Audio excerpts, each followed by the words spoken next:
నమస్తే. ఇన్నాళ్ళు నన్ను సపోర్ట్ చేస్తూ, ఎంకరేజ్ చేస్తూ మీ ప్రేమని నాకు అందిస్తున్న ప్రతి ఒక్కరికి కృతజ్ఞతలు. అలాగే ఈ వీడియో కూడా ఖచ్చితంగా మీకు ఉపయోగపడుతుంది. లైక్, షేర్ అండ్ సబ్స్క్రైబ్ చేసి మీ సపోర్ట్‌ని నాకు అందించండి. అలాగే ఈ వీడియో పట్ల మీకున్న అభిప్రాయాన్ని కామెంట్ సెక్షన్‌లో కామెంట్ చేసి తెలియజేయండి. ఇప్పుడు వీడియోని చూద్దాం. ఓం శ్రీ గణేశాయ నమః. ఓం శ్రీ విష్ణురూపాయ నమఃశివాయ. నమస్కారం అండి. 2024 ఆగస్టు మాసంలో ద్వాదశ రాశి వాళ్ళ మాస ఫలితాలు ఎలా ఉన్నాయో తెలుసుకుందాం. దానికన్నా ముందు ఎవరైతే ఈ వీడియోని చూస్తున్నారో లైక్ చేయండి, షేర్ చేయండి, సబ్స్క్రైబ్ చేసుకోండి. మరియు ఈ వీడియో గురించి మీ అభిప్రాయాలని కామెంట్ రూపంలో పెట్టడానికి ప్రయత్నం చేయండి. ఇక్కడ ప్రేక్షకులకి ఒక 2 గ్రహాల కారకత్వాల గురించి నేను ఎక్స్ప్లెయిన్ చేస్తాను. ఇక్కడ ముఖ్యంగా ఏ గ్రహమైనా బలహీనపడినప్పుడు హోమాలు లేదా వాటికి సంబంధించిన జమ్స్టోనే కాదండి, ప్రకృతికి సంబంధించిన పరిహారాలు కూడా ఉన్నాయి. సమాజానికి సంబంధించే పరిహారాలు కూడా మనం చేసుకోవచ్చు. వాటిని పాటిస్తూ వెళ్ళాలి. మనం ఓన్లీ దేవుడికి మొక్కుకోవడము లేదా హోమాలు జరిపించుకోవడము లేదా జమ్స్టోన్ పెట్టుకోవడము ఇది పక్కన పెట్టేసి మనకి కొన్ని ప్రకృతి పరంగా మరియు సామాజిక పరంగా కూడా పరిహారాలు మనము ఎలా చేసుకోవచ్చు అని ఒక 2 మినిట్స్లో మీకు చెప్పేస్తాను. ఇక్కడ చూడండి, గ్రహ కారకత్వాలలో మనం ఏ గ్రహ కారకత్వాలకు ఇబ్బంది పెట్టినా ఆ గ్రహం బలహీనపడుతూ వెళ్తుంది. ఇది బాగా గుర్తుపెట్టుకోండి. ఫర్ ఎగ్జాంపుల్, సూర్యుడు పితృకారకుడు. తర్వాత ముఖ్యంగా గవర్నమెంట్ రిలేటెడ్ జాబ్స్కి మంచి పెద్ద పదవిలు మనకి రావాలంటే సూర్యుడు చాలా ప్రముఖమైన పాత్ర వహిస్తారు. తర్వాత దేవతా కార్యాలకి ఇబ్బంది పెట్టినట్లు కనుక అయితే, తండ్రి సమానాల వ్యక్తులకి అవమానించినట్లు కనుక అయితే సూర్యుడు బలహీనపడుతూ వెళ్తాడు. సో సూర్యుడికి మనము సూర్యుడు బలిష్టంగా ఉండాలి, సూర్యుడు మన జాతకంలో బాగుండాలి అని మీరు కోరుకున్నట్లు కనుకైతే ఇన్కమ్ ట్యాక్స్ని కరెక్ట్గా పే చేయడానికి ప్రయత్నం చేయండి. ఇది మీరు బాగా గుర్తుపెట్టుకోండి. ఇన్కమ్ ట్యాక్స్లని బాగా అప్పటికప్పుడే మీరు పే చేసుకుంటూ వెళ్ళండి. గవర్నమెంట్కి మోసాలు చేయవద్దు. తర్వాత పితృకార్యాలను సరిగ్గా జరుపుకోవడానికి ప్రయత్నాలు చేసుకోండి. తర్వాత పితృ సమానులకి మీరు దయచేసి వాళ్ళకి రెస్పెక్ట్ ఇవ్వండి. తర్వాత ముఖ్యంగా గవర్నమెంట్ రిలేటెడ్ ప్రాపర్టీస్ని మన ప్రాపర్టీస్ లాగా చూసుకోవడం ద్వారా కూడా సూర్యుడు మనకి ఫేవరబుల్గా మనకి పాత్ర వహిస్తాడు అని చెప్పుకోవచ్చు. ఇకపోతే బుధ గ్రహ కారకత్వాలు ఏంటి? మేనమావయ్య మనకి బుద్ధి కారకుడు అవుతాడు. తర్వాత ఇక్కడ ముఖ్యంగా మ్యాథమెటిక్స్కి చాలా ఇంపార్టెంట్ అయిన గ్రహము. తర్వాత తెలివితేటలకి చాలా ఇంపార్టెంట్ అయిన గ్రహము. గ్రీన్ కలర్కి ఆయన ప్రముఖమైన పాత్ర వహిస్తారండి. తర్వాత ముఖ్యంగా జ్యోతిష్యులకి, చార్టెడ్ అకౌంట్కి ఈ యొక్క బుధుడు చాలా ముఖ్యమైన పాత్ర వహిస్తారు. ఇక్కడ ముఖ్యంగా బుధుడు, మనము చిన్నపిల్లలు పుట్టినప్పుడు మాటలు సరిగ్గా రాకపోతే బుధుడి ఒక లోపం అనేది ఖచ్చితంగా ఉంటుంది జాతకంలో. ఇక్కడ బుధుడికి మనము ప్రకృతి పరంగా ఎలాంటి పరిహారాలు చేసుకోవచ్చు అంటే, బుధుడు ఎందుకు బలహీనపడతాడు? చార్టెడ్ అకౌంట్గా ఉండి ఎక్కువ డబ్బుల కోసము అక్కడ మోసాలు చేయడం ద్వారా, జ్యోతిష్యులు అబద్ధాలు చెప్పి వచ్చిన క్లయింట్తో ఎక్కువ డబ్బులు తీసుకోవడము లేదా లేనిపోని చెప్పి భయపెట్టడం లాంటివి చేసినట్లు కనుకైతే, మేనమావయ్యకి ఇబ్బందులు పెట్టినట్లు కనుకైతే, మేనమావయ్యకి మోసాలు చేసినట్లు కనుకైతే, తృతీయ లింగులని అవమానించినట్లు కనుకైతే బుధుడు బలహీనపడతాడు. సో బుధుడు మన జాతకంలో బాగుండాలి, ఇబ్బంది రాకుండా బుధుడిని ఎలా మనము ఫేవరబుల్గా చేసుకోవచ్చు అంటే, మొక్కలని నాటండి, చెట్లని నాటండి. ఎన్ని చెట్లు మీరు నాటి పోషిస్తారో అంత మీకు బుధుడి యొక్క నెగిటివ్ తగ్గిపోతూ ఉంటుంది. తృతీయ లింగులని అవమానించకుండా మీకు తగిన సహాయం చేయకపోయినా పర్లేదు, వాళ్ళని అవమానించకండి, చిన్న చూపు చూడకండి. అప్పుడు మీకు బుధుడు చాలా బలిష్టంగా మీకు అవుతాడు. తర్వాత ముఖ్యంగా జ్యోతిషులు కూడా ఒకరికి సహాయమని, అంటే వాళ్ళ ఏదో కష్టమని వచ్చినప్పుడు వాళ్ళకి తగిన కరెక్ట్ రెమెడీస్ చేసుకునేలాగా మీరు వాళ్ళకి నచ్చ చెప్పి వాళ్ళని పంపించే ప్రయత్నాలు చేసుకోండి. చంద్రుడు మన జాతకంలో బలహీనంగా ఎందుకు అవుతాడు? వేరే వాళ్ళ కుటుంబాల మధ్య తగాదాలు పెట్టినట్లు కనుకైతే, తల్లికి సంబంధించిన విషయంలో మనకి నెగిటివ్గా నడుచుకున్నట్లు కనుకైతే ఖచ్చితంగా చంద్రుడు బలహీనపడతాడు.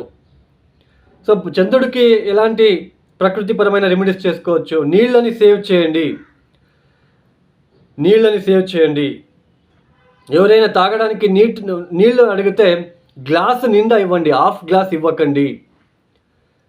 పక్షులకి నీళ్ళని అందించే ప్రయత్నాలు చేసుకోండి.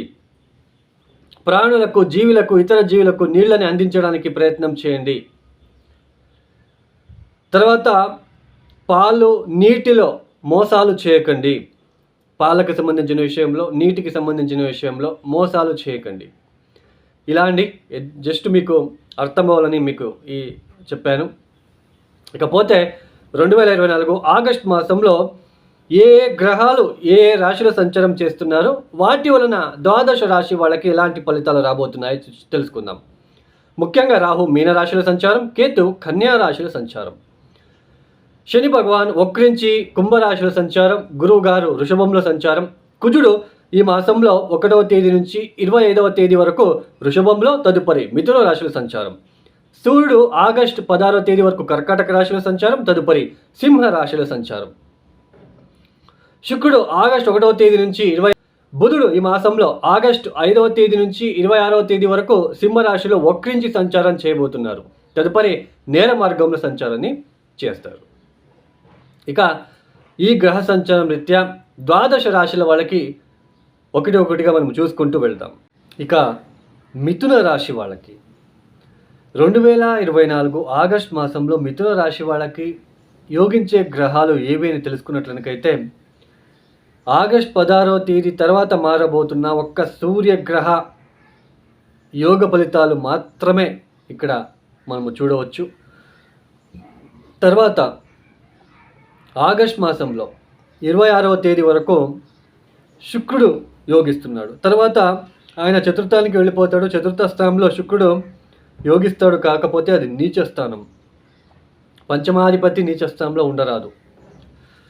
ఇక అంటే ఇక్కడ శుక్ర మరియు కాస్త సూర్య బలం అనేది మిథున రాశి వాళ్ళకి ఉన్నది. మిథున రాశి వాళ్ళకి ముఖ్యంగా కుజుడి వలన చాలా ఇబ్బందులు.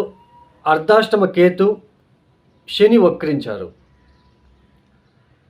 వ్యయస్థానంలో గురువు గారు, దశమాధిపతి చతుర్థాధిపతి అయిన గురువు వ్యయస్థానంలో ఉండడము, లాభాధిపతి షష్టాధిపతి అయిన కుజుడు వ్యయస్థానంలో ఆగస్ట్ 26వ తేదీ వరకు కుజుడు వ్యయస్థానంలో సంచారం. ఆరోగ్యపరమైన విషయాలలో డబ్బులు ఖర్చులు ఎక్కువ అవడం లాంటిది. తర్వాత ముఖ్యంగా గృహంలో ఒక పీస్ అనేది తగ్గడం లాంటిది, మతిమరుపు ఎక్కువ అవడం లాంటిది, సోదరులతో కాస్త ఇబ్బందులు ఎదుర్కోవాల్సిన ప్రమేయం ఏర్పడుతూ ఉంటుంది. ఇక్కడ మీకు ఉద్యోగ బదిలీలో అయ్యే అవకాశాలు ఉంటాయి. అంటే ఒక చోటు నుండి ఇంకొక చోటుకి వెళ్ళి ఉద్యోగాలు చేసుకోవాల్సిన ప్రమేయం ఏర్పడుతూ ఉంటుంది. ఏదైతే ఒక చోటు నుండి ఇంకొక చోటుకి మార్పు అనేది సంభవిస్తూ ఉంటుందో, ఆరోగ్య సమస్యలు మనకి వస్తూ ఉంటాయి. వాటర్ పొల్యూషన్ వల్ల, ఎయిర్ పొల్యూషన్ వల్ల, క్లైమేట్ పొల్యూషన్ వల్ల ఆరోగ్య సమస్యలు. ఈ ఆరోగ్య సమస్యల వల్ల ఈ చతుర్థ స్థానంలో ఉంటున్న కేతు వలన గృహానికి దూరంగా ఉండడం లాంటిది, లేదా హ్యాపీనెస్ కంఫర్ట్ని కోల్పోవడం లాంటిది. ఇలా మిథున రాశి వాళ్ళకి ఇబ్బందికరంగా సాగుతున్నప్పుడు ఆగస్టు 26వ తేదీ తర్వాత జన్మరాశికి కుజుడు రావడము, ఆ కుజుడు జన్మరాశిలో కూర్చొని చతుర్థ దృష్టితో మళ్ళీ చతుర్థ స్థానాన్ని కేతువుని చూడడము, ఇంకా స్ట్రగల్, ఇంకా కొద్దిగా తల్లితో విభేదాలు కావచ్చు, హ్యాపీనెస్ కంఫర్ట్ తగ్గిపోవడము, కోపము ఎక్కువ అవడం లాంటిది, ఆలోచించకుండా మాట్లాడడం లాంటిది, ఉద్యోగంలో ఒత్తిడులు పెరగడం లాంటిది, తర్వాత కొన్ని అపఘాతాలు లాంటివి, శరీరానికి గాయాలు అవ్వడం లాంటివి కూడా ఉంటాయి. తస్మాత్ జాగ్రత్తగా ఉండే ప్రయత్నాలు చేసుకోండి. అంటే ఎక్కువగా డిస్టర్బెన్సెస్ చూపిస్తూ ఉంటుంది. తండ్రితో కూడా తండ్రి ఆరోగ్య సమస్యలు, ఇంట్లో తల్లిదండ్రులకి ఇద్దరికీ కూడా ఆరోగ్య సమస్యలు, భార్యాభర్తల మధ్య కొన్ని అనుకోని ఇబ్బందులు, తగాదాలు. సో ఇలాంటివన్నీ కూడా స్ట్రగలింగ్గా ఉంటుంది. అందుకే మిథునరాశులు తప్పనిసరిగా కేతువుకి ఉలవలని కేజింబావు సోమవారం రాత్రిపూట నానబెట్టడము, మంగళవారం ఉదయాన్నే గణపతి ఆరాధన, గణపతికి గరిక లాంటివి అర్పించుకోవడము, గోచారంలో ఉంటున్న చతుర్థ స్థానంలో ఉంటున్న కేతుగ్రహ దోష నివారణ అవ్వాలని మొక్కుకొని ఆ ఉలువులని బెల్లంతో కలిపి ఎద్దులకి తినిపించే ప్రయత్నం చేయండి. కుజుడికి కూడా కందిపప్పుతో చేసిన తీపి పదార్థాలను ఒబ్బట్లని, ఓలిగల్ లాంటివి మంగళవారం పూట సుబ్రహ్మణ్య స్వామి ఆలయంలో ఉంటున్న యాచకులకి ఇవ్వడానికి ప్రయత్నం చేయండి. అమ్మవారికి అప్పుడప్పుడు కాళికా అమ్మవారికి ఎరుపు రంగుల పూలని ఇవ్వడానికి ప్రయత్నం చేయండి. ప్రతిరోజు నువ్వుల ఒత్తులని ఆంజనేయ స్వామి గుడిలో లేదా శివుడి ఆలయంలో వెలిగించడానికి ప్రయత్నం చేసుకోండి. ఇవన్నీ చేసుకోవడానికైతే తర్వాత కాలభైరవేశ్వర గాయత్రి మంత్రం చదువుకోవడానికి ప్రయత్నం చేయండి. ఖచ్చితంగా వచ్చే ఇబ్బందుల నుంచి బయటపడతారు. ఈ యొక్క వీడియో మీకు నచ్చితే లైక్ చేయండి, షేర్ చేయండి, సబ్స్క్రైబ్ చేసుకోండి. సర్వే జనో సుఖినో భవంతు. ధన్యవాదములు.